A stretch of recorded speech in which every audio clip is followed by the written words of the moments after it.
You don't experience life, you experience the part of life you focus on, right? What's wrong is always available, so is what's right, right?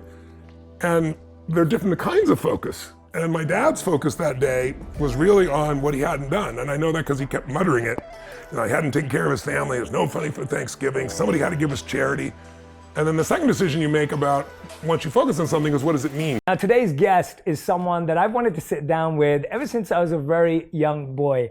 And it's extremely special to me to have this opportunity. I grew up in a home where I was surrounded by his books, his cassettes, his CDs. My father would be diving into them, playing them in the car, wherever he possibly could. But you know, most people will do more for people they love, whether it be their kids or their family or someone else, than they'll ever do for themselves. And so it's like I kicked into gear. That's what I do. It's like, okay, if there's a problem, there's a solution. I said, look, there's thousands of people that had stage 4 cancer and that are alive today. We're gonna find out what they do. Anyway, long story short, within about 3 weeks, she had a tumor that was protruding in her shoulder and then one in her feminine organs. And you couldn't see anything 3 weeks later on her shoulder.